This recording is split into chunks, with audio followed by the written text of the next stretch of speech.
You've been trying to figure out how to menu plan with ease, simply, effectively, and actually where you're actually going to make the meals and not just let them, store in the fridge or rot in the fridge, then this episode is for you. I am going through 5 ways to make your meal or menu planning process easier and simpler. In this episode, we look at 5 kind of myths or limiting beliefs that many of the clients that I've worked with and even I've had around meal planning. We talk about them, we dive into them, but then I kind of share with you 5 simple tips or ways to counteract those beliefs and really to make meal planning easier for you and your family why? So that you can reach your health goals, so you can feel vibrant in your skin, so that you can, if managing your weight or if managing your energy levels or having healthy skin or getting through that digestive problem is something you want to do. I'm telling you, your nutrition and what you eat is foundational. So this episode is a game changer. I loved it. I loved recording it. I loved thinking about it. And I know it's going to be so helpful for you. But as a way to help you implement kind of the thoughts and the things that come up in this episode, I have a free menu planning challenge that I am doing August 16th to 20th. This 5-day challenge is going to be just life-changing. We're going to look at how to clear things out in your kitchen and your mind, how to get organized, how to really create a menu that you love, some grocery shopping, some time-saving tips, and of course, there's a special offer to help you really customize everything you learn to your unique life that you'll learn about throughout the challenge. So join me for this free challenge, August 16th to 20th. You can sign up in the show notes or go to madewell345.com/menu planning challenge. madewell345.com/menu planning challenge. You're going to just leave so empowered, so just like, just a deep breath, because it's going to make menu planning and meal planning just so easy for you to fit into your life. Okay. So sign up for the challenge, listen to the episode, and I can't wait to support you this month in really menu planning like a pro.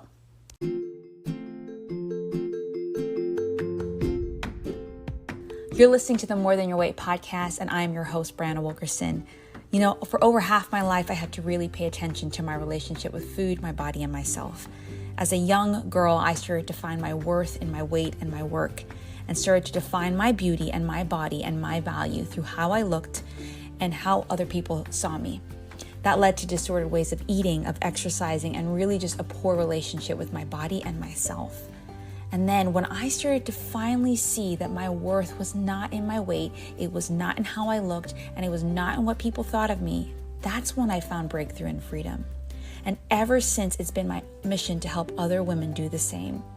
I am on a mission to see other women find peace with food, feel confident in their bodies again, and develop a healthy lifestyle that's more than about what they weigh.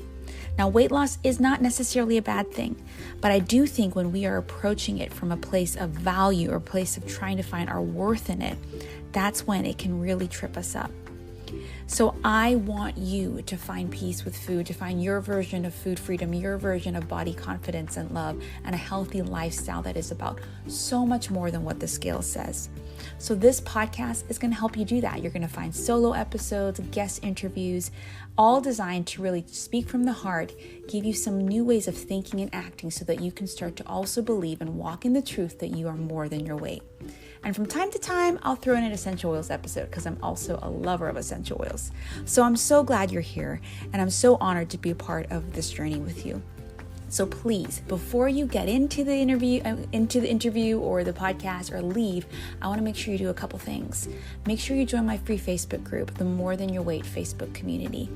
This is a women's community designed to support you in really unpacking these episodes. I also host free trainings, free challenges to really kind of support you more in this journey. Also, make sure you subscribe to the podcast, rate and review, but also subscribe to my weekly newsletter so you'll never miss a podcast episode. You can find all the links for that in the show notes. So make sure after you listen that you go do those things. Okay? So excited for this episode and so excited to journey with you. All right, enjoy. Friends, welcome back to the More Than Your Weight podcast. We took a break for the month of July, roughly, to just allow me, my team, just some space to do some visioning, brainstorming, and also just enjoy a little bit of time off, which still having a little bit of time off, just getting back into work slowly. But it was great. But I have missed podcasting. I have missed each episode coming out. I have missed the interaction around it. And so I am really excited to kick us back off for this next season, talking about a topic that I actually don't know if we've talked a lot about on the podcast itself, but that is such a huge topic for my clients, the women in my audience, and maybe even for you. And that is meal planning. We all know that without planning, just things don't happen, right? Now, yes, life does not go as planned, but when you plan, it's more likely to happen. And so whether you're planning your meals or your exercise or when you're going to go to sleep or any of these healthy habits that we talk about, it is just so instrumental that we find ways and systems that are simple and sustainable so that we can continue doing those things. So today, again, I'm going to talk about meal planning. I have an amazing meal planning challenge that is open for enrollment now that I'm doing August 16th to 20th, and I'll tell you a little bit more about that. And so, and then the next couple of weeks, we're also going to be talking about movement. I was going to do a challenge with both together, but I just felt like we really needed to focus on meal planning first. And then, of course, when you meal plan well, it's going to help your exercise and your movement. So definitely stay tuned to the next couple episodes because I have some amazing guests talking about simple ways for you to move more. And then, combine that together with meal planning, you are good to go. And so today I want to talk about 5 simple ways that you can make meal planning easier. And I want to start with talking about some myths I see around meal planning and then some tips to kind of counteract those myths. And again, a lot of this stuff, we are going to dive deeper into making it really practical in my free 5-day menu planning challenge coming up August 16th. So you're going to want to make sure you sign up for that in the show notes, share it with a friend, and let's get as many women as possible creating healthy meals for the fall. Okay, so the first myth that I hear often when it comes to menu planning, whatever you want to call it, is it's complicated and it takes tons of time, right? I'm going to be honest, sometimes I feel that way too, right? We just think of, in the midst of a long week or the beginning of a week, what time do I have to meal plan? What time do I have to really go get the groceries? Like, what if things don't go as planned and I waste all those fruits and vegetables in the fridge? And I just think we think it's way more complicated than it needs to be. And I'm going to go talk about a tip to kind of counteract that in it later on, but let's just be honest, right? Is that something you feel? Do you feel like it's complicated and it takes tons of time? Because a lot of these myths, by the way, are mindset blocks, right? So if we believe something to be true and yet we want to change our habits, change our lifestyle, if we're not addressing our beliefs, then it's really not going to change, right? It's just the habits are going to just come up. Those beliefs, are going to come up. And that's actually why in day 1, we're going to talk about clearing things out in the challenge and not just cleaning out your kitchen or clearing things out in your kitchen, but clearing out these negative beliefs and mindsets, because that's going to really be what really prevents you. So do you think that meal planning is complicated and takes tons of time? Just like, if so, just say, yes, Brie, that's me, right? Let's just acknowledge it. No shame in it. Just acknowledge it. Second myth is, a lot of times when it comes to meal or menu planning, people think I can't eat out and I have to cook at home all the time. This one, my goodness, if I believed this, I would not be a health coach. And actually, I would not have been able to sustain my weight loss or just continue to improve on my health for 7-8 years, well, before having my child, but even after. Because I do not always cook at home. And I do not always cook from scratch at home. Right? And so it's all about knowing what are the core elements of a meal that you want to include that is healthy to you and where to get that, even if it means eating out. Okay? We'll talk about that later. But that's myth number 2. Myth number 3, healthy eating is expensive. Oh my lords. Or as my coach would say, oh my lands. Anna Franzen, if you're listening, that's for you. I love it when she says it because it's like, oh my goodness, like this, it is true. Healthy eating is more expensive than eating processed foods. Eating more whole foods, nutritious foods, is a little bit more expensive than processed foods. But you have to ask yourself the question, do you want to pay for your health by being more proactive and pay less in the long run or in the end, right? Because a lot of people who have just not taken care of their health, not eaten well nutritiously for the majority of the time, could be paying for it later with different health conditions, with as you age and get older or whatever, right? So yes, healthy eating will cost you more than if you decided not to, but there are ways that you can make it more cost effective for yourself. I am in the works of, I guess a spoiler alert, we're doing another summit in the fall. And if you've been a part of one of my summits, they're amazing. And so this one is going to be I'm just like getting people together. It's just, I think this is going to be the sweetest one yet, the sixth one, the sweetest one yet. And one of the speakers, one of my great friends, Samantha Salmon, is going to be speaking on one of her book, You Can Afford to Be Healthy. And I just love it because I think that is one of the things we think is that I can't afford to be healthy. I can't afford to invest in my food. I can't afford to invest via time. And if you believe that, you are never going to reach your health goals, because that is what we call a limiting belief and a fixed mindset. So healthy eating is more costly, but it doesn't have to break your budget. Okay. Myth number 4, I have to spend tons of time meal prepping. Oh my lands. Oh my goodness, right? That's just how we feel like, oh, I'm going to have to be in the kitchen all the time. Now, let me tell you, there are great books and resources. There are great simple tricks to make this belief untrue. Like you can do it simply. And I'm going to tell you a little bit of some tips as when we get to the tips. Like I do not spend a lot of time meal prepping or meal cooking. Now, it could make things a little bit easier if I spent all day Sunday, getting everything ready for the week, but that's just not my style. Sunday, I don't want to do that. On the weekend, I don't want to do that. I want to make it life as easy as possible and relax. And so we just spend a little bit more time each day, but that's what works for us and our family, but it might be different for you. But even if you decide to bulk prep is what we call it, or do a little bit each day, there are ways to make it more time effective. All right, and then myth number 5, I have to make multiple meals because I have a lot of picky eaters and no one wants to eat the same thing. Yes, this could be true. Like you might have to tweak things a bit, but there are ways to not be cooking 4 different meals for everybody, right? And so I just want to say, I acknowledge if this is a belief you have, a myth or a limiting belief that you have, any of these, let me go through them again. Meal planning, it's complicated, takes tons of time. I can't eat out. I have to always eat at home. 3, healthy eating is expensive. 4, I have to spend tons of time meal prepping. And then 5, I have to make multiple meals for my family. Let's just say listen, okay, that all of these things could be really true. And these could be things that in your life, have just felt like every time you try these beliefs, these realities pop up. But the only way to change your health and change your life is to address that belief and ask, is it serving me? Is it really helping me to think this and act on it? Is it really helping me to think healthy eating is expensive? Because if it is, well, it's not probably, but it's probably not. And I'll tell you why. It's because if you keep thinking healthy eating is expensive, you're never going to go for the healthy, nutritious food that you want and know you need, right?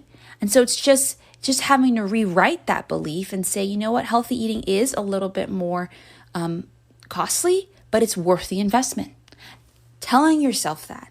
I have to tell myself that for anything I invest in, not in my health, but not just my health, but definitely my health. I spend a lot more money on eating and healthy in our groceries than I did at the beginning of our marriage because we didn't really care as much, right? But we feel tons better.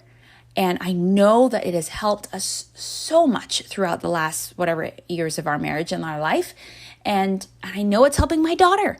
My daughter, side note, I know I'm going off on many things. I haven't talked to you guys for a while, is nearly 14 months old. And she is like an overachiever, like her mom, but 10 times more. And she's active, she's alert, she's growing, she's getting tons of teeth. And it's just what is going on? But I'm you know what? Someone said this to my mom. I think it's what she's feeding her. She's just feeding her a lot of great nutritious foods. And that's why she's so active and energetic. And I'm you know what? Maybe too. Maybe that's right. Right. And obviously I have to pay a little bit more for that, but it's a conviction of mine, but also I see the benefits. Okay. And so let's just acknowledge if you have any of those beliefs, that's okay. But acknowledge what is your belief and your a myth that you believe around healthy eating and meal planning, because we have to address that before we change your habits, right? And again, we'll do this in the challenge, and I do this with my clients all the time. But of those myths, which one is the top one that you find yourself believing or living out? Or maybe it's all of them. Let me know somehow, whether it's in the comments of you're seeing this on social, Facebook, Instagram, whatever. I would love to hear from you. Now let's talk about ways to counteract those myths, counteract those beliefs. Again, it is through rewriting that belief by word and thought, but also action. So number one, we talked about it's complicated and takes tons of time. And maybe you feel like I have to be doing this whole, when you go to a restaurant, there's like 50,000 items. Maybe you think like you need to do a new meal every week. Sweet friend, girlfriend, listen, I do not cook multiple new meals every week. We probably do almost the same meals every week, and we just tweak it, or we do one new meal a week. And the way that I do this is, tip number one is I have 3 to 4 go-to meals. When we go to the store and we don't have time to think about I want to try something new, we just get the same ingredients, staples in our ingredients, and staple things okay, this is what we're going to make. Simple. And actually some of the most fit people you see, or a lot of health trainers, if they're not necessarily, or health coaches, if they're not necessarily chefs or cooks, or their business is based off of meals and new recipes, they're eating almost the same thing all the time. Because it works. It's one less thing to think about, and they enjoy it. You switch it up when it gets bored. But I just think when you have some go-to meals that you can make, that are simple, that are quick, that you enjoy, and your family enjoys, my goodness, when life is crazy, just keep cooking those things and make it simple for yourself. All right. So that's number one. Have 3 go-to meals that you can or ingredients that you can just quickly put together. 2, this is a game changer. Just like how, and hopefully you do this at the beginning of the week, or, on a Sunday when you're planning your week for work, for you and your kids or your life. You make time to plan your week. When are you going to do what? When are you going to when do you have meetings? All that, putting it in your calendar. You need to do the same thing with meal planning. You need to make time each week to figure out what you want to cook each week. Figure out when you're eating, when you have a busy day, so you need to pick up something. You need to just do that. This is something I love helping clients with, just looking at their week, giving them a great worksheet and say, what days are you eating out? What days do you have something in the evening or the morning? Where are you going to go to get something? Are you going to meal prep? So you have some overnight oats on standby, or egg muffins on standby, or are you going to go somewhere? And where are you going to go? And it obviously, life changes and things pop up. But when you actually are intentional and saying just 20 minutes, what am I going to make? When am I going to make it? What do I need? Then let me tell you, it makes it so simple for yourself. All right. So that's tip number 2, make time each week to plan, and then obviously prep. So if you are someone who likes to bulk prep, so you don't have to worry about it every day, when are you going to do that? And if you're someone that just likes to do it like me, prep each day, you got to make time in your calendar and block it out as if it's a meeting, okay? Because it's important. And then number 3, use what you have. I think often, we're running low on groceries, and we think I can't make anything out of random sweet potatoes, eggs, and onions. That's all I got in my thing. And I want to make a meal at home, but I have nothing else. It's just make a breakfast hash. My goodness, that's a core 3 ingredients for a breakfast hash. And what I say, sometimes you just got to experiment with what you have in your kitchen. And even if it's quote unquote not all the nutritious items you want, it's still better than eating out. And I think when you learn to just say be adaptable, be resilient, be tenacious, and say, this is all I have in the kitchen, I'm just going to put something together, or look up a recipe that has these ingredients, you start to build confidence and evidence for yourself that no matter what's in your kitchen, no matter how much time you have, you can make a healthy, nutritious meal. You need to start building up your confidence, belief, and evidence that you can do this. And that's why I love helping clients do things in small steps, because it shows them, doesn't show me. Not only is it effective into being consistent with that habit, but it shows them that they have the ability to do this and do this long term. It builds up their confidence in themselves, because I know they can do it. All right. And so then tip number 4, make it simple and quick. Sweet friend, I don't know about you, but I started cooking really early on when I was starting to eat healthy and nutritious. And I am not one that wants to spend hours in the kitchen cooking. Now, if it's spending hours in the oven where I don't have to do much to it, or on the pot, slow cooking, different. But I am a quick, simple and quick. My husband's actually the opposite. He loves cooking now, and he will spend time, hours doing these recipes, whether on the weekend or the night. And I'm just like, I ain't got the patience for that. I ain't got the time for that. And it's just, it's great because he experiments with things that I wouldn't. And then also I experiment with things that he wouldn't, right? So it's just knowing yourself. But if you like to cook long meals, like you like the process, do it on the weekend when you have more time. But during the week, make it simple and quick. Simple and quick. All right. Number 5. This addresses having to make multiple meals, okay? And I understand that sometimes there's allergies, sometimes there's preferences, sometimes there's picky eating, sometimes you're trying to eat healthy and nutritious, maybe your family isn't. But you just need to find a way, what's one common part of your meal that everyone will eat? Such as, is it the meat kind, is what we would call it in Cayman? Is it the protein? Or is it, sorry, you're hearing a rooster, maybe a rooster outside. Or is it, your sides? What's 1 or 2 foods that's common that everyone can enjoy, everyone can eat? Because that's going to make the process simpler for you. And if that's something that your family doesn't mind eating every night, make it for the whole week. Or if that's something that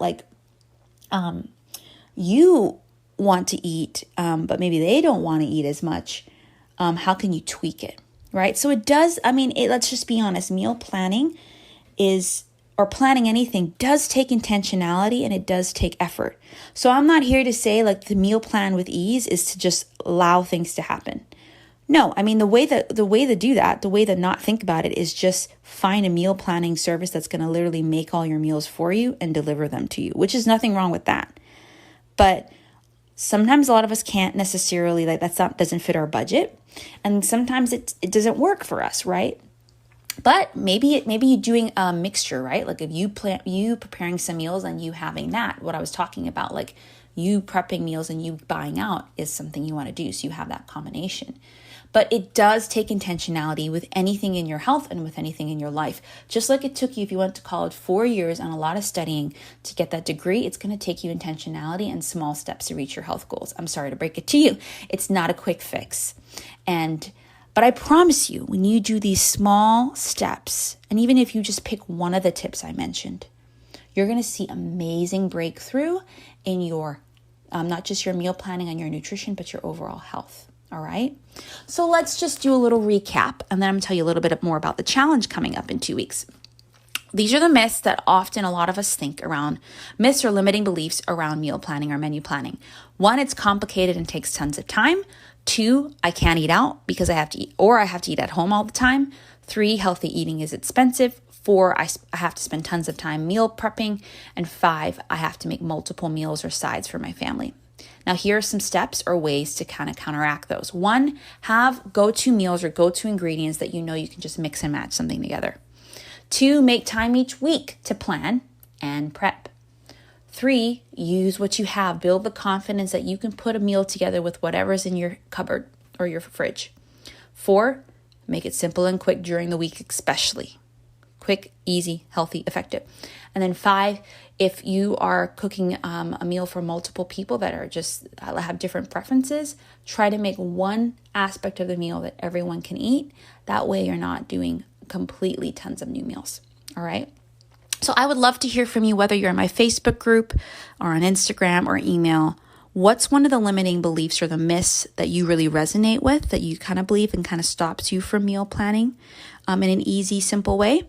And then what of the tips, or even some other tips that you might even have thought of yourself, do you need to apply right now to make meal planning easier for yourself? Okay. And I would love to support you in this process. I've put together a 5-day menu planning challenge. I don't know if I've ever done it in this exact same way. So I'm really excited for this. It's a free challenge where each day you'll get an email saying like, this is what we're going to cover. And then I'm also going to do a live stream in the Facebook group saying, I'm really going deep into that topic. We're going to talk about cleaning your kitchen out, getting organized, tips around menu planning, time savers, grocery shopping tips, and more. So you're going to want to make sure that you block out August 16th to 20th, at least 20 minutes a day, 20 to 30 minutes a day to really work through the challenge with us, but also listen to the live streams if you can't watch them live or even watch the replay. And if you're not on Facebook, I will upload it to MemberVault for our non-Facebookers. But you're going to want to engage during the week because one, you're going to get my support for the 5 days, but two, there are also prizes that I'm giving away, girl. I am giving away some recipes. I'm giving away a coaching session, and that's all you need to know for now. But there are some giveaways to really help you implement this stuff. And then, of course, for all of the women that go through this challenge, I have a special offer at the end to really help catalyze you in this process and help you have breakthrough. Because challenges are great. They give you a lot of tips. They give you a lot of insight. But what I find most of my clients need and why they book sessions and programs with me is they need someone to help them cipher through the tips to figure out, and even sometimes the noise and the information, what is the best way forward for them uniquely with their life. All right. So if that's you, you're going to want to join the challenge, but stay tuned to the special offer I have to support you. All right. So I hope you enjoyed this meal planning episode, and I am so excited to support you in this challenge. As a reminder, the next couple episodes will be around movement, but just know, take some notes on that, but just know that the foundation of your health is actually what you put in your body. So when you work on what you put in your body, it's going to show up well. So you're going to have more energy to do consistent exercise, and you're just going to reap a lot of rewards. Okay.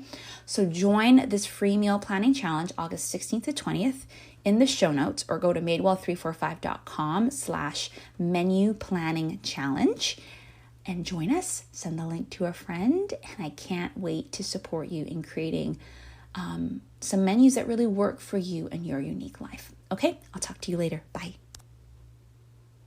Friend, I hope you're leaving this episode just encouraged and hopeful that you can menu plan or meal plan in such a way that fits your life and actually gets you the results that you want.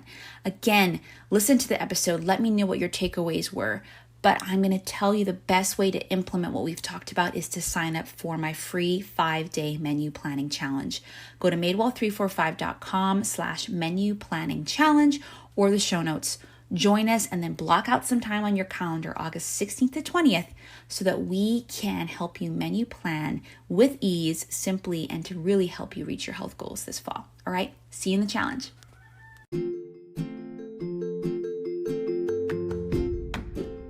That's it. That's another episode of the More Than Your Weight podcast. I hope that you're leaving encouraged and inspired to continue to walk in your More Than Your Weight journey. But before you leave, I want you to know you're not alone. And I want you to really walk in that by joining my free group, the More Than Your Weight Women's Community. This is a space where you can unpack the podcast episodes, get support throughout your week. And also make sure you subscribe to my newsletter by signing up for weekly updates when podcasts come out, as well as all the other things that I'm offering in my business. And if you're not about Facebook, or even maybe you're not about email, make sure you follow me on Instagram at madewell345 to show you the behind the scenes of my life, my business, and also to support you there. Okay, I just had a blast in this episode, and I hope that these episodes have really been just encouraging you and inspiring you to know that you are more than your weight. Okay, that's it, and I'll see you on the next one.